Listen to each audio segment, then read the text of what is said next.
Russia Ukraine যুদ্ধে সর্বমোট হতাহত হয়েছেন 14 লাখ সেনা। রাশিয়া ইউক্রেন যুদ্ধের শুরু থেকে এ পর্যন্ত 3.5 বছরে নিহত ও আহত হয়েছেন দুই দেশের প্রায় 14 লাখ সেনা।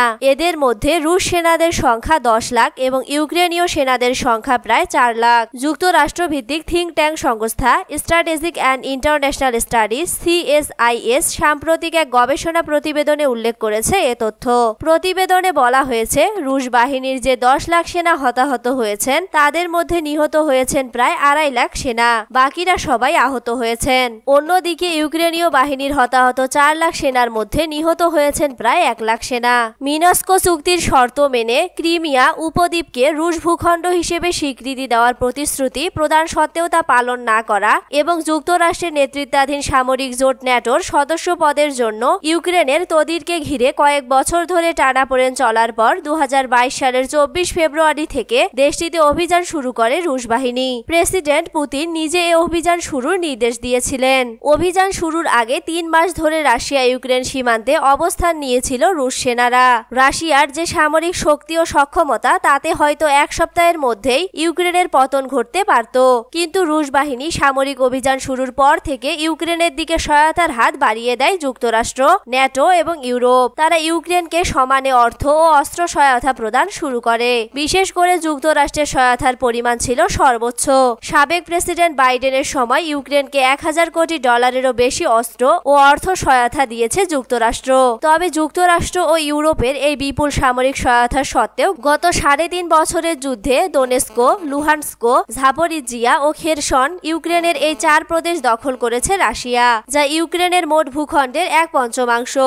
এই 4 প্রদেশকে রাশিয়ার মানচিত্রেও অন্তর্ভুক্ত করা হয়েছে। প্রেসিডেন্ট ডোনাল্ড ট্রাম্প ক্ষমতায় আসার পর অবশ্য পরিস্থিতিতে বদল আসে। গত 20 জানুয়ারি শপথ গ্রহণের পর ইউক্রেনের সহায়তা প্রদান স্থগিত করেন তিনি, পাশাপাশি যুদ্ধ অবসানের জন্য তৎপরতাও শুরু করেন। মূলত ট্রাম্প এবং তুরস্কের প্রেসিডেন্ট রিসেপ তাইয়েপ এরদোয়ানের আন্তরিক প্রচেষ্টাতেই বর্তমানে ইস্তাম্বুলে শান্তি সংলাপ শুরু করেছেন রাশিয়া ও ইউক্রেনের সরকারি প্রতিনিধিরা।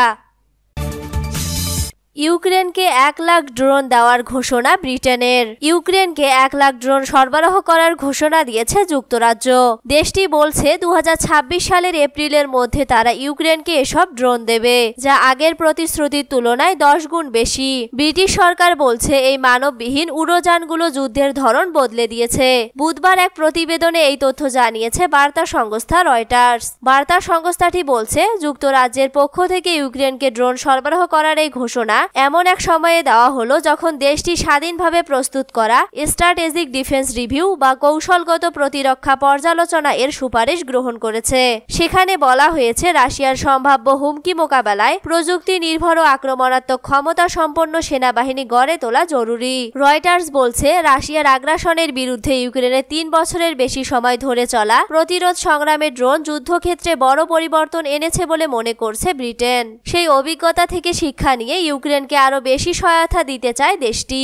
যুক্তরাজ্যের পক্ষ থেকে এই ঘোষণাটি আসছে 50টি দেশের অংশগ্রহণে অনুষ্ঠিত ইউক্রেন ডিফেন্স কন্ট্যাক্ট গ্রুপের ব্রাসেলস বৈঠকে, যেখানে যুক্তরাজ্যের সঙ্গে আয়োজক হিসেবে আছে জার্মানিও। বৈঠকে ব্রিটিশ প্রতিরক্ষা মন্ত্রী জন হিলি জানান, শুধু ড্রোন নয়, এবছর ব্রিটেন ইউক্রেনকে 1,40,000 গোলাবারুদ সরবরাহ সম্পন্ন করেছে এবং 247 মিলিয়ন পাউন্ড ব্যয়ে ইউক্রেনীয় সেনাদের প্রশিক্ষণের পরিকল্পনাও রয়েছে।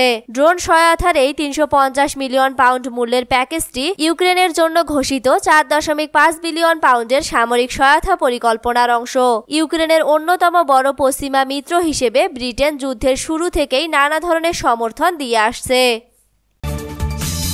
মার্কিন পরমাণু চুক্তির প্রস্তাব প্রত্যাখ্যান ইরানের সর্বোচ্চ নেতার। ইরানের সর্বোচ্চ নেতা আয়াতুল্লাহ আলী খামেনি বুধবার স্পষ্ট করে বলেছেন যে মার্কিন যুক্তরাষ্ট্রের পারমাণবিক প্রস্তাব গ্রহণযোগ্য নয় এবং ইউরেনিয়াম সমৃদ্ধকরণ ত্যাগ করা দেশের স্বার্থের পরিপন্থী। টেলিভিশনে দেওয়া ভাষণে তিনি বলেন, ইউরেনিয়াম সমৃদ্ধকরণ আমাদের পারমাণবিক কর্মসূচির মূল চাবিকাঠি এবং শত্রুরা এর ওপর মনোনিবেশ করেছে। তিনি আরও বলেন, মার্কিন প্রস্তাব আমাদের জাতির আত্মনির্ভরতার সাথে সাংঘর্ষিক আকস্মিক এবং এটি 100% আমাদের দেশের স্বার্থের বিরুদ্ধে।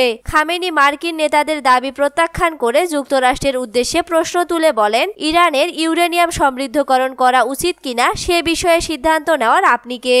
ওমানের মধ্যস্থতায় ইরানের পররাষ্ট্রমন্ত্রী আব্বাস আরাকসি এবং মার্কিন মধ্যপ্রাচ্য দূত স্টিভ উইটকফের মধ্যে পারমাণবিক চুক্তি সংক্রান্ত আলোচনা চলছে। তবে মার্কিন প্রস্তাবের উপর ইরানের কঠোর অবস্থানের ফলে অগ্রগতি সীমিত। ইরান যাতে পারমাণবিক চুক্তিতে আসে সেজন্য জানুয়ারি থেকে মার্কিন প্রেসিডেন্ট ডোনাল্ড ট্রাম্প তেহরানের বিরুদ্ধে সর্বোচ্চ চাপ নীতি অনুসরণ করছেন, যার মধ্যে রয়েছে কঠোর নিষেধাজ্ঞা আরোপ এবং সম্ভাব্য বোমা হামলার হুমকি। এর ফলে ইরানের অর্থনীতি দুর্বল হয়েছে এবং দেশটি জ্বালানি ও পানির সংকট, মুদ্রার পতন এবং আঞ্চলিক সংঘর্ষ সহ বিভিন্ন সংকটের মুখোমুখি হয়েছে। ইরান বরাবরই জোর দিয়েছে যে তাদের পারমাণবিক প্রযুক্তি শুধুমাত্র শান্তিপূর্ণ উদ্দেশ্যে ব্যবহৃত হবে এবং তারা পারমাণবিক অস্ত্র তৈরি করার অভিযোগ অস্বীকার করে আসছে। এদিকে ইসরায়েল ইরানের পারমাণবিক স্থাপনাগুলিতে হামলার হুমকি দিচ্ছে, যা আঞ্চলিক উত্তেজনা আরও বাড়িয়ে তুলেছে। 2015 সালের পারমাণবিক চুক্তি থেকে ট্রাম্পের পদত্যাগ এবং নিষেধাজ্ঞার পুনর্ব্যবহার ইরানের পারমাণবিক সমৃদ্ধকরণ বাড়িয়ে তুলেছে। এই অবস্থায় ইরান তাদের পারমাণবিক কার্যক্রম চালিয়ে যাওয়ার ঘোষণা দিয়েছে, যা উত্তেজনা আরও বৃদ্ধি করবে বলে ধারণা করছেন বিশেষজ্ঞরা। এপ্রিল থেকে 2 লাখের বেশি আফগান নাগরিক পাকিস্তান ছেড়েছে। গত এপ্রিল মাসে নির্বাসন অভিযান পুনরায় শুরু করার পর থেকে 2 লাখের বেশি আফগান নাগরিক পাকিস্তান ছেড়েছে। ইসলামাবাদের স্বরাষ্ট্র মন্ত্রণালয় এ তথ্য জানিয়েছে। মন্ত্রণালয়ের মতে পাকিস্তান 8 লক্ষাধিক আফগানকে ফেরত পাঠাতে কঠোর অভিযান শুরু করেছে, যাদের বসবাসের অনুমোদন বাতিল করা হয়েছে। তাদের মধ্যে কয়েকজন পাকিস্তানে জন্মগ্রহণ করেছেন বা কয়েক দশক ধরে সেখানে বসবাস করছেন। পরিসংখ্যান অনুসারে এপ্রিল মাসে 1,35,000-এর বেশি আফগান পাকিস্তান ছাড়েন। মে মাসে এই সংখ্যা কমে 67,000-এ দাঁড়ায়। এছাড়া চলতি জুনের প্রথম 2 দিনে 3,000-এর বেশি লোককে ফেরত পাঠানো হয়েছে।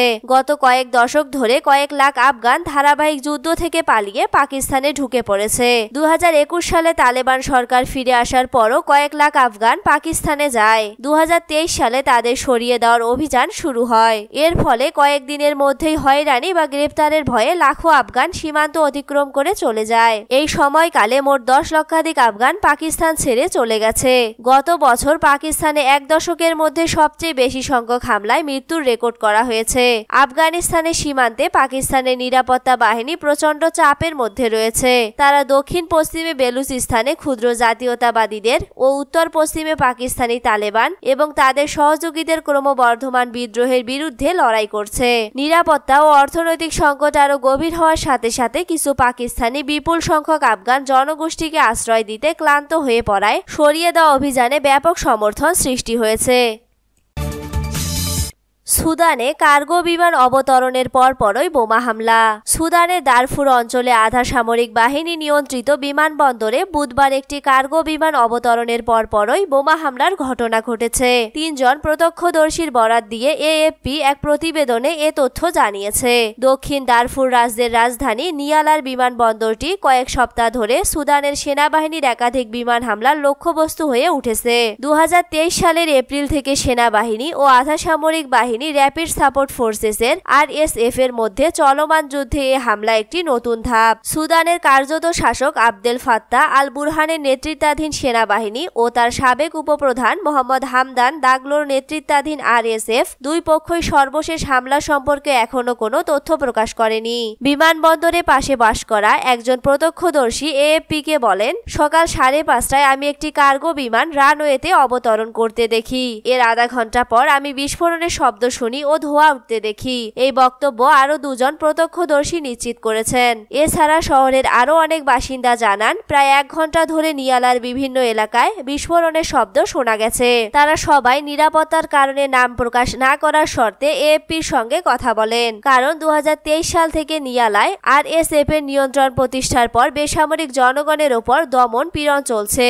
গত মাসের শুরুতেও একটি কার্গো বিমানে বোমা হামলা চালানো হয়, যেটি আরএসএফ এর সেনাঘাঁটির জন্য সরঞ্জাম সরবরাহ করতে নিয়ালার বিমানবন্দরে অবতরণ করছিল বলে ধারণা করা হয়। এদিকে মানবাধিকার সংস্থা হিউম্যান রাইটস ওয়াচ HRW বুধবার জানায়, সাম্প্রতিক মাসগুলোতে সেনাবাহিনীর বাছবিচারহীন বিমান হামলায় শহরটিতে বহু মানুষ নিহত হয়েছে। ফেব্রুয়ারির শুরুতে সেনাবাহিনী যখন সারা দেশে পুনর্দখলের জন্য জোরালো পাল্টা আক্রমণ চালায়, তখন তারা নিয়ালার আবাসিক ও বাণিজ্যিক এলাকায় বিমান থেকে অনির্দেশিত বোমা ফেলেছিল বলে সংস্থাটি জানিয়েছে।